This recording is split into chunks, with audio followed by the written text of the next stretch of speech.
The final ball of the super over had been bowled. Both teams had scored the same runs. Even the super over, cricket's version of a penalty shootout, had ended in a tie. And yet, somehow, a winner had to be declared. The method used? A boundary count rule so obscure, most players didn't even know it existed until that exact moment. Lord's Cricket Ground, July 14, 2019. Two nations had waited decades for this. England had never won a Cricket World Cup, not once in their 44-year history of trying. New Zealand, a cricketing nation of just 5 million people, had never won one either. This final wasn't just a match. It was the culmination of two long, painful journeys, finally colliding on the most famous ground in the sport. New Zealand batted first and ground out 241 for 8. Not a commanding total, but a crafted one. Kane Williamson's composed 30 steadied early wobbles. Henry Nicholls contributed 55. Tom Latham chipped in 47. Every run felt earned against Jofra Archer's raw pace and Chris Woke's swing. It was a score built on discipline, not dominance, and in a World Cup final, discipline has a way of becoming dangerous. England's chase collapsed faster than anyone expected. Jason Roy, Johnny Bairstow, Joe Root, and Captain Owen Morgan, 4 of England's most trusted batters, were all back in the pavilion by the 24th over. England stranded at 86 for 4. The crowd fell quiet. The dream looked finished. Then Ben Stokes walked to the crease, carrying the weight of a nation that had waited 44 years. Stokes had history with World Cup heartbreak.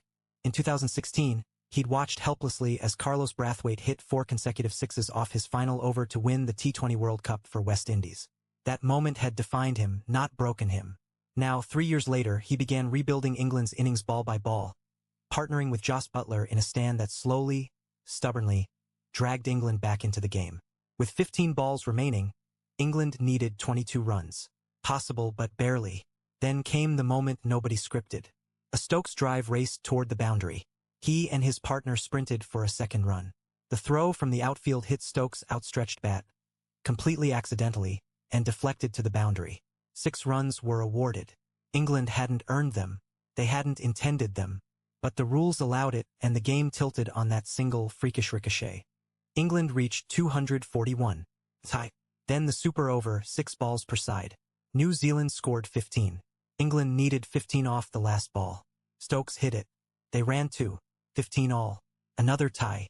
The crowd couldn't breathe. Players stood motionless. And then the announcement came. England had won, because they had hit more boundaries throughout the entire match. 26 to New Zealand's 17. Here is the twist that rewrote cricket's rulebook. The boundary countback rule used to decide that final was abolished by the ICC just months later. The very rule that crowned England champions was deemed too arbitrary, too disconnected from the spirit of the game, to ever be used again. England won under a rule that no longer exists. Their victory is real. The method is now history. What this final really revealed wasn't about cricket at all. It was about how outcomes, in sport, in life, can hinge on moments nobody planned, rules nobody remembered, and deflections nobody intended. Stokes didn't mean to hit that boundary.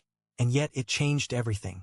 The line between triumph and heartbreak is sometimes that thin, that random, and that permanent.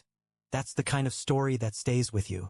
Subscribe to FactStorm Hub. We tell stories like this every day. Full article on factstormhub.com.